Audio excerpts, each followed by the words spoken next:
ನಮ್ಮ ಕರ್ನಾಟಕದ ಜನಸಂಖ್ಯೆ 7 ಕೋಟಿಯಷ್ಟಿದೆ. ಅದರಲ್ಲಿ ಸುಮಾರು 6 ಕೋಟಿ ಜನರು ಇನ್ನೂ ವಿಮಾನದಲ್ಲಿ ಪ್ರಯಾಣ ಮಾಡಿಲ್ಲ. ನೀವೇನಾದರೂ ವಿಮಾನದಲ್ಲಿ ಪ್ರಯಾಣ ಮಾಡಿದ್ದರೆ ಈ ವಿಡಿಯೋ ನಿಮಗೆ ಬೇಕಾಗದೇ ಇರ್ಬೋದು. ಯಾಕೆ ಅಂತ ಅಂದರೆ ವಿಮಾನದಲ್ಲಿ ಪ್ರಯಾಣ ಮಾಡಬೇಕಾದ್ರೆ ಏನಾಗುತ್ತೆ ಅದನ್ನೇ ನಾನಿಲ್ಲಿ ಹೇಳ್ತಾ ಇರೋದು. ಇನ್ನೂ ಸುಮಾರು 90 ಭಾಗದಷ್ಟು ಜನರು ಈ ವಿಮಾನದಲ್ಲಿ ಹಾರಾಟ ಇದೆಲ್ಲ ಕಂಡೇ ಇಲ್ಲ. ಅಂಥವ್ರಿಗೆ ಈ ವಿಡಿಯೋ. ಇದು ರನ್ವೇ. ಸಾಮಾನ್ಯವಾಗಿ ಬಸ್ಗಳು ಒಂದು 60ರಿಂದ 80 ಕಿಲೋಮೀಟರ್ದಲ್ಲಿ ಹೋಗುತ್ತೆ. ಆದರೆ ಈ ರನ್ವೇಲಿ ವಿಮಾನ ಟೇಕ್ ಆಫ್ ಮುಂಚೆಗೆ ಒಂದು 250 ಕಿಲೋಮೀಟ್ರ್ ವೇಗಕ್ಕೆ ಬರುತ್ತೆ. ಟೇಕ್ ಆಫ್ ಆಯಿತು, ನೀವೆಲ್ಲ ನೋಡ್ತಾ ಇರ್ಬೋದು. ಬಿಲ್ಡಿಂಗ್ಗಳು ಎಲ್ಲ ಚಿಕ್ಕದಾಗಿ ಕಾಣ್ತಾ ಇದೆ.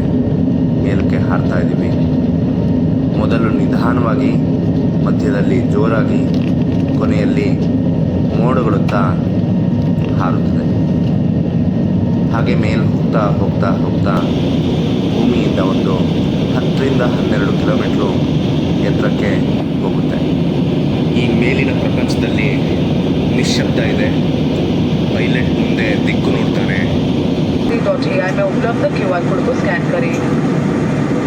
To make your travel experience more enjoyable, you can access Vista on your device by scanning the QR code available in the information card and your seat pocket in flight Namaste magazine namaste.ai or by logging on to byod.heritage.com.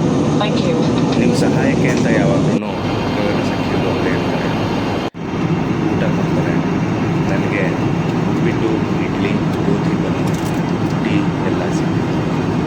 ಮುಂದೆ pilot ವಿಮಾನ ಹಾರಿಸ್ಕೊಂಡು ಹೋಗ್ತಾ ಇರ್ತಾನೆ.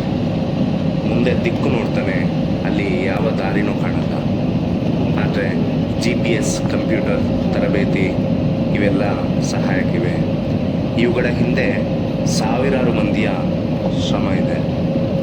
ಒಂದು ವಿಮಾನ ಹಾರಿಸೋಕ್ಕೆ ಅಂತ ಅಂದರೆ minimum ಅಂದ್ರೂ ಒಂದು 200 ಜನರ ಶ್ರಮ ಬೇಕು. ಫ್ಲೈಟು ಲ್ಯಾಂಡ್ ಮಾಡಬೇಕಾದ್ರೆ 250 ಕಿಲೋಮೀಟ್ರಿಂದ ನಿಧಾನವಾಗಿ ಒಂದು 150 ಕಿಲೋಮೀಟ್ರಿಗೆ ಇಳಿಯುತ್ತೆ. ಟೇಕ್ ಆಫ್ಗಿಂತ ಲ್ಯಾಂಡಿಂಗ್ನಲ್ಲೇ ಹೆಚ್ಚು ಚಾಲೆಂಜ್ ಆಗಿರುತ್ತೆ. ಇಲ್ಲಿಗೆ ನಮ್ಮ ಹಕ್ಕಿಯಂಥ ಹಾರಾಟ ಮುಗಿತು. ಆದ್ರೂ ಅನುಭವ ಉಳಿಯುತ್ತೆ. ಪ್ರತಿ ಪ್ರಯಾಣವೂ ಒಂದು ಕನಸು. ಆ ಕನಸು ಪೂರ್ಣವಾಗುತ್ತೆ. 7 ಕೋಟಿ ಜನರಲ್ಲಿ ಸುಮಾರು 6 ಕೋಟಿ ಜನ ಈ ದೃಶ್ಯನ ನೋಡೇ ಇಲ್ಲ. ಆದರೆ ಒಂದು ದಿನ ಎಲ್ಲರೂ ಅವರು ಹಾರ್ತಾರೆ, ಈ ದೃಶ್ಯನ ನೋಡ್ತಾರೆ. ಇದುವರೆಗೂ ಇಂಥ ಡೀಟೇಲ್ಡ್ ವಿಡಿಯೋ ಎಲ್ಲೂ ನೋಡಿಲ್ಲ ಅಂತ ಆದಲ್ಲಿ ಯುವಘೋಷ ಚಾನಲ್ಗೆ ಫಾಲೋ, ಸಬ್ಸ್ಕ್ರೈಬ್ ಮಾಡಿ, ನಮಗೆ ಪ್ರೋತ್ಸಾಹ ಮಾಡಿ.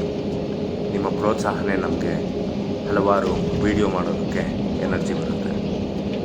ಹಾಗೂ ಹೀಗೂ ಒಂದು ವಿಮಾನ ನಿಲ್ದಾಣದಿಂದ ಇನ್ನೊಂದು ವಿಮಾನ ನಿಲ್ದಾಣಕ್ಕೆ ಆಕಾಶದಲ್ಲಿ ಬಂದೆ.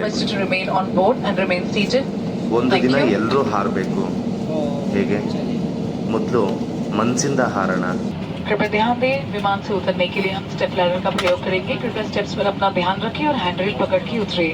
May we have your attention please? We shall be using step ladder for deep landing. Kindly be careful on the steps and hold the hand. Our crew will be at your service. Thank you. ಫ್ಲೈಟಿಂದ ಹಿಡಿಯೋದಕ್ಕೆ ಅಂತ ಅಂದ್ಬಿಟ್ಟು step ladders ತಂದರು. ಅದಾದಮೇಲೆ ಬಸ್ಗಳು passengers ಎಲ್ಲ ಅಲ್ಲಿ ಸೇರಬೇಕು. So airport ದೃಶ್ಯ. ಲಾಸ್ಟಿಗೆ ಲಗೇಜ್ ತೊಗೋಬೇಕಾಗುತ್ತೆ ನಮ್ಮದು. ಯಾವುದು ಕೌಂಟರು ಯಾವ ಇದು ಅಂತ ನಾವು ಆ ಸ್ಕ್ರೀನಲ್ಲಿ ನೋಡಿಕೊಂಡು ನಮ್ಮ ಲಗೇಜ್ ತೊಗೊಂಡು ಮನೆಗೆ ಹೋಗೋಣ. Thank you.